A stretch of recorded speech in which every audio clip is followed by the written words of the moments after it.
What's up, guys? My name is Matt, and today I want to take a little bit of time to talk about the Bungie community event with the Dads of Destiny live stream last night. Well, technically, when you guys watched it, it's 2 nights ago, and if you're not watching this the day it comes out, this is like forever ago. Regardless, in the description I have a link to the Reddit thread that has this brief synopsis that I'm kind of basing this video off of, where I'm getting these screenshots from and whatnot, as well as I have links to the YouTube videos for the VOD, as well as the link to the Twitch, so you can watch the VOD as well. But if the VOD disappears on Twitch, the YouTube links are down there. But let's get into this. The first thing that I thought was important from this breakdown was when they were talking about the Abyss. They said it took a lot of trial and error and tinkering to get the Thrall spawn timers right. They noted how one player can screw up the whole thing.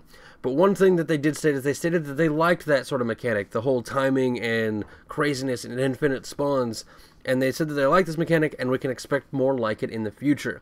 Now, does this mean they're going to reuse that exact idea, or the whole time-based, be quick, you're going to die if you don't in the future? We don't know. That's the first thing that I thought was important. Let me know what you guys think about that. The second thing that I thought was very, very important was during the Iriot fight. Now, they did mention some things about how it was designed to be a gear check, and that no one asked, and the devs didn't explain why you have to kill dozens of ads after she's down. But at some point, someone asked why you don't get glimmer and experience in raids.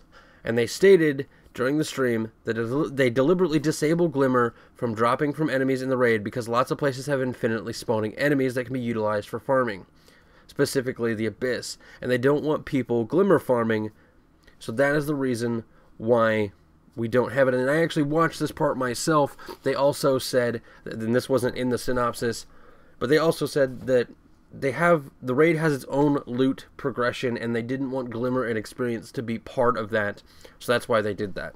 Now later on, after killing your unit, someone asked why the Gatekeepers were on top of where the Death Singer was, and the devs simply stated there are Gatekeepers above the Crystal Room because the designer didn't want people up there. That's it. They just didn't want people up there. And someone also said that they joked about, like, they were joking, like, so you just throw enemies, unkillable enemies, when you don't want people there. And they said in this situation it made sense. In other situations that's not how they do it. This has nothing to do with what was stated in the raid, but specifically like a place like the Vault of Glass. When they didn't want us on those pillars, they put death barriers. This time they didn't want us up there, so what did they do? They put 2 unkillable Gatekeepers up there.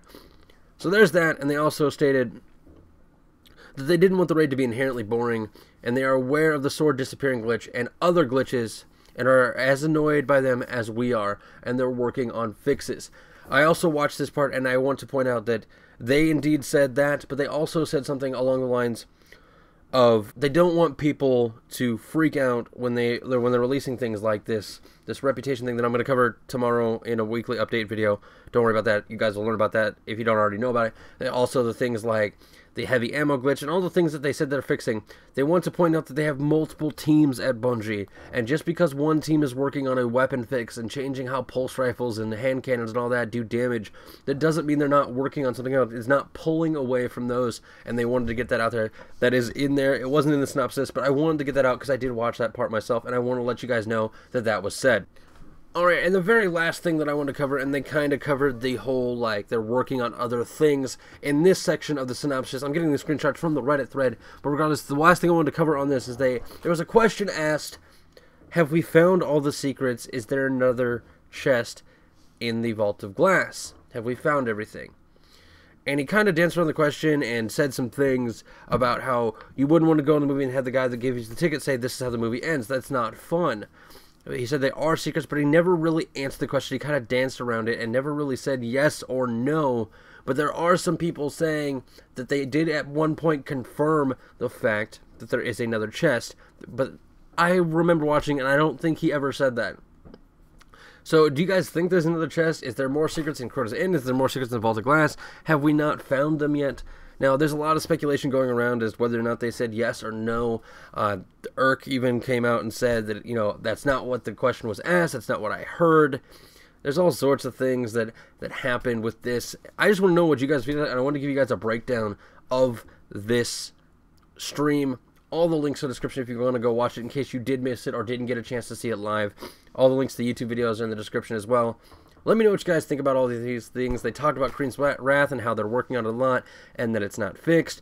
They talked about House of Wolves, and they'll let us know things as soon as they can, that they are excited about it just as much as we are, but they sometimes get in trouble by releasing things too early, so they want to be careful with those sort of things. There's all sorts of things that happened in this stream. A lot of questions were answered, a lot of things were asked, a lot of things were avoided, a lot of things are being speculated about now.